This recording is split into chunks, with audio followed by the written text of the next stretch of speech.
Before the rockets, before the billions, before the fame, there was only pain, a child misunderstood, a boy beaten, a dreamer left alone in the dark. This isn't just the story of Elon Musk. This is the story of how pain creates visionaries, of how the world's loudest minds are often born in silence, and how broken dreams build billionaires. Welcome to BizMind Forge, where unbreakable business minds are crafted. Pretoria, South Africa. 1980s. Elon was not the kid you cheered for in school. He was awkward, quiet. He buried himself in books, not just for fun, but to escape. I had a terrible upbringing, he would later admit. I had no friends. I was beaten up badly, a lot. The beatings were brutal. At school, bullies threw him downstairs. Broke his nose. Once, he was hospitalized for days. At home, things weren't easier. His father, Elon Musk, was a man Elon would later call a terrible human being. Cold, controlling, emotionally abusive. He was brilliant but evil, Elon recalled. Almost every evil thing you could possibly think of, he has done. Imagine trying to dream in that darkness. But Elon did dream. He devoured science fiction. He taught himself programming at age 10. By 12, he sold a video game he coded, Blastar, to a magazine for $500. Everyone saw a nerd. But inside, a silent fire was building. He packed his bags and left South Africa for good. No money, no connections. Just a passport to Canada and a dream to someday reach America. He worked on farms, shoveled grain, cleaned boilers at a lumber mill for $18 an hour. I worked the night shift, full of dust, toxins, no safety gear. I was the smallest guy, so they sent me into the worst places, but he kept pushing. He transferred to the University of Pennsylvania, lived on $1 a day, hot dogs and oranges, shared a tiny apartment with his brother Kimball. And together, they made a vow. We're going to build something that changes the world. Silicon Valley, the internet was just beginning to boom. Elon dropped out of Stanford after 2 days. Everyone thought he was crazy. But he and Kimball started a company called Zip2, a city guide for newspapers. They couldn't afford an apartment. So Elon slept in the office, showered at the YMCA coded all night. Investors laughed. Newspapers said it wouldn't work. One VC even told him, "You're not CEO material." Still he built. He coded. He refused to stop, and then Zip2 sold, $307 million. Elon walked away with $22 million. He could have stopped there. But he didn't want comfort. He wanted impact. So he bet it all on something even crazier. Next came X.com, Elon's vision to reinvent banking. He wanted to make money move online, instantly, globally. The banks hated him. The regulators didn't trust him. Even his own team doubted him. He was ousted as CEO by the board. But X.com merged with another startup. That company, PayPal. Elon was the largest shareholder when it sold to eBay for $1.5 billion. He walked away with $180 million. Finally, he had money, freedom. He could have bought islands, yachts, luxury. But Elon had different plans. I wanted to solve problems that actually mattered. And so he went all in. In 2002, Elon founded SpaceX. In 2004, he invested in a struggling EV startup, Tesla. The world mocked both ideas. Rockets are for governments. Electric cars are a joke. The press laughed. Experts dismissed him. Even friends begged him to stop. He poured everything into those companies. His PayPal fortune gone. By 2008, both companies were near death. 3 SpaceX rockets had failed. Tesla was bleeding money. Elon was weeks away from bankruptcy. He had to borrow money to pay rent. He was running out of options and hope. He later said, "I was sleeping on a friend's couch. I thought this was the end. But in the darkest hour, what would you do when every dollar is gone? When your rockets explode, your cars won't sell, and the world wants you to fail? Would you quit? Or would you double down with nothing but belief? This isn't just a business story. This is a lesson in obsession, in faith, in unrelenting vision. Because when Elon Musk hit rock bottom, he didn't climb out, he blasted through it. SpaceX, 3 failed launches. Tesla, losing millions, couldn't make payroll. Personal life, divorced, depressed, nearly bankrupt. He had invested every single dollar from PayPal into these 2 companies. I could either split the money and let both die, or give it all to one, he recalled. Instead, I risked everything for both. Then, December 2008, SpaceX launched its 4th rocket, Falcon 1. This time it flew. It worked. NASA saw it. Days later, Elon secured a $1.6 billion NASA contract. He didn't just save SpaceX. He saved his dream. At the same time, Tesla received emergency investment just hours before bankruptcy. In the span of 1 month, Elon Musk went from failed millionaire to savior of private spaceflight and electric cars. But this wasn't success. This was survival, and Elon wasn't satisfied with survival. As SpaceX and Tesla grew, something changed. Elon became famous. But fame wasn't friendly. The media turned him into a celebrity CEO, then a controversial figure. He was called the real-life Iron Man, the world's most dangerous CEO, a genius, a tyrant, a liar, a hero. But Elon didn't care about labels. He cared about impact. And that's when people saw a different side. He worked 100-hour weeks and expected the same. He slept on factory floors. He screamed at engineers, fired people in meetings, pushed his teams to the edge. Some called it toxic. Others called it visionary. But no one could deny Elon Musk was all in. Every second, every dollar, every cell in his body. By 2017, Tesla was preparing the Model 3, the car that would take electric to the masses. But Elon made a bold move. He decided to build a fully automated machine that builds the machine.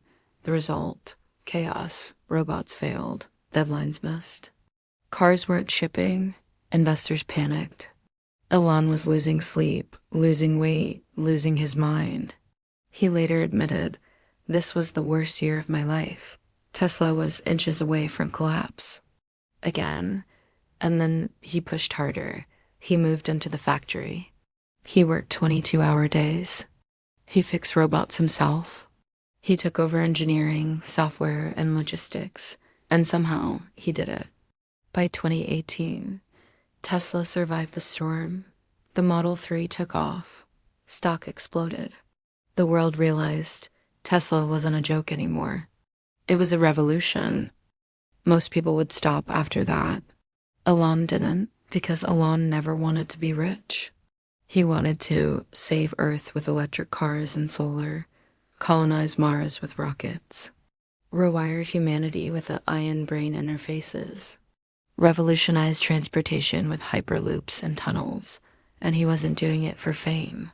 He was doing it because he believes we're running out of time. I want to wake up in the morning and think the future is going to be great. That's what motivates me. His companies were just tools. Tesla, SpaceX, Neuralink, The Boring Company, X.AI, Starlink, X.com, one man. One life, one mission, to shape the future before it collapses. But genius comes at a cost. Elon's relationships shattered. His health declined. His reputation polarizing. He became a lightning rod on Twitter. Mocked, idolized, hated, worshipped. But ask yourself, how do you change the world and stay normal? You don't, because legends aren't normal. They're made in the fire of failure, forged in obsession. I don't want to be anyone's savior, Elon once said. I just want to think about the future and not be sad. He never wanted applause. He just wanted to keep going. Before SpaceX, before Tesla, before PayPal, Teresa's just a boy. In apartheid-era South Africa, alone, different. Elon Musk wasn't the loud kid. He wasn't the cool one. He was small, awkward, and always lost in thought. At recess, when others played, he sat in corners, reading science fiction, designing imaginary cities, dreaming of Mars. And then there was the bullying. He was beaten so badly in school one day that he couldn't breathe. They shoved him downstairs, broke his nose, left him bleeding and gasping on the concrete. And the worst part? He had no one to tell. His father, Elon Musk, was a man of brilliance and brutality, a respected engineer, a powerful mind, but cold, controlling, emotionally violent. Elon would later say, "He was such a terrible human being. You have no idea. My father has done almost every evil thing you can think of." His mother, Mae Musk, was strength personified, but she couldn't shield Elon from everything. There were nights he cried himself to sleep, not from failure, from emptiness. He didn't fit at school. He didn't feel safe at home, and his only refuge? Books, science, and his dreams. At 17, Elon made a decision. He'd escape South Africa, leave behind the chaos, the hate, the fear, and chase a life in America where great things are possible. He left with barely anything, moved first to Canada, worked odd jobs, cleaned boilers, farmed grain, even lived on $1 a day, no car, no connections, no guarantees. Just one belief burned in his mind. If something is important enough, you do it, even if the odds are not in your favor. He finally made it to the US, and it didn't take long for the world to see his mind wasn't ordinary. While at the University of Pennsylvania, Elon didn't just attend classes. He obsessed. He built, coded, and pitched ideas that people laughed at until they worked. Zip2, X.com, PayPal. By 30, he was already a multimillionaire. But money? That wasn't the goal. He wasn't in it for Ferraris or yachts.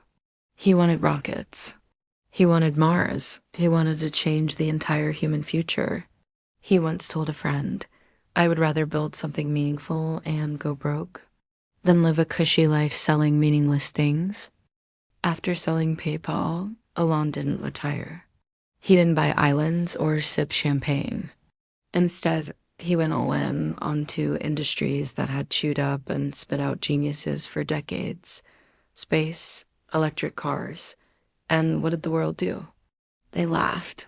Again, he's a rich guy playing astronaut. He knows nothing about the auto industry. SpaceX will never succeed. Tesla will burn billions and die. Elon was mocked in the media, labeled arrogant, delusional, dangerous. But behind those headlines was a man pouring every dollar, every ounce of sanity, every moment of his life into a future no one believed in. He slept on factory floors. He coded until his fingers went numb. He bet his entire fortune, not once but twice, on companies everyone expected to fail. And then the crash. Tesla was hemorrhaging. SpaceX had failed 3 rocket launches in a row. His marriage had collapsed. His health was crumbling.